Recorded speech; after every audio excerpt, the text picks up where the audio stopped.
Antagonist. Imagine you are trying to leave for school one morning. You're in a big hurry. Today is a big day for you. You have an art project due that you have worked on for a long time. You worked very hard on it too. Your little brother, however, is taking a long time to get his shoes on, so you can't leave for school yet. To make matters worse, he keeps jumping up and down, moving around recklessly. You keep trying to move your art project away from him, but he keeps getting closer and closer to it. He almost ruins it many times. You are so frustrated. You move the project, but he moves too. Your little brother is making things very difficult for you. He is preventing you from your goal of getting out of the house on time and getting your art project safely to school. Maybe something like this has happened to you before. This story has two characters in it, you and your little brother. In this story, you would be the protagonist. The protagonist is the main character in a story. The character of your little brother would be the antagonist. The antagonist in a story is the person or thing that goes against the protagonist.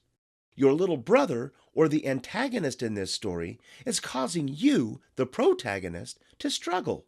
You might even begin to think of a way to change your plans because of him. Here are a few things to remember about an antagonist. Number 1. An antagonist isn't always a person. It could be a force of nature, for example.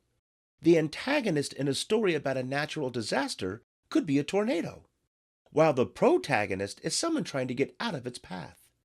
Or it could be a huge rainstorm that is making the water rise around a group of people who are trying to get away from it. An antagonist could be an imaginary character, an animal, or anything. Sometimes an antagonist can be as simple as the negative thoughts in a main character or protagonist's head. The second thing to remember is that an antagonist places obstacles, challenges, or barriers between the protagonist and their goal or objective. The antagonist can be purely evil, like Lord Voldemort, who is constantly trying to think of ways to destroy Harry Potter and his friends. Or the antagonist can simply be your little brother preventing you from keeping your art project safe. This leads us to an important point. The antagonist is not always a bad person or thing. Your little brother isn't a bad kid. In fact, he's very likely a great kid.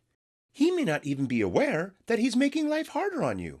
There are plenty of examples of fun characters who are silly or clumsy and make life difficult for the main character in their stories, even when they don't mean to. The Roadrunner is a popular cartoon where Wile E. Coyote is always trying to get the Roadrunner. He never gives up trying either.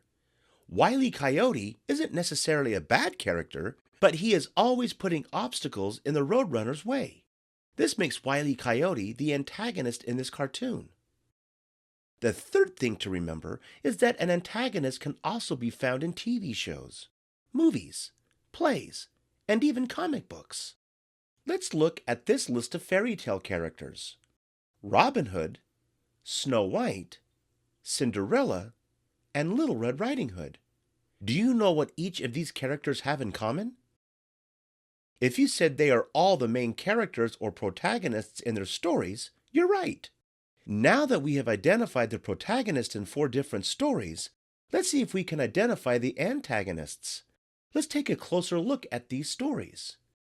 In the story of Robin Hood, the Sheriff of Nottingham is constantly trying to catch Robin Hood and steal back the money that Robin Hood has given to the poor. He frequently imprisons the poor people that Robin Hood helps as well. In the story of Snow White and the 7 Dwarfs, the evil queen sends a hunter to hurt Snow White because she's jealous of her beauty. She also transforms herself into a witch to get Snow White to eat a poison apple. Cinderella's stepmom is always making Cinderella clean up after her and her daughters. She makes her sleep in the attic and prevent her from leaving the house. And the wolf in Little Red Riding Hood wants to eat her. These antagonists provoke, annoy, or upset each of the main characters in their stories. When you think of the words provoke, annoy, or upset, can you see how each of the antagonists we listed annoys our main characters or prevents them from reaching their goal? In each of the examples above, the antagonist is causing problems for the main characters or protagonists. In other examples, such as a Superman comic book or movie, there may be more than one antagonist. In disaster movies, the antagonist may be an earthquake, volcano, plane crash, or even aliens from another planet. In summary, the antagonist causes problems for the main character of the story. Can you think of the antagonist in some of your favorite books, movies, or TV shows? If it is hard for you to identify the antagonist in a story, following these steps can help you. Number 1. Identify the main character of the story. The story would not exist without this character. This person or character is called the protagonist. Number 2. What other character, force, person, or action is going against the main character you identified in step 1? This person or thing is the antagonist. Number 3. Sometimes the good character is the protagonist and the bad character is the antagonist, like Mario and Bowser. However, this is not always true. The most important thing to remember is don't give up. As you follow these steps, you will get better and better at identifying who or what is the antagonist in any story. Hope you had fun learning with us. Visit us at learnbright.org for thousands of free resources and turnkey solutions for teachers and homeschoolers.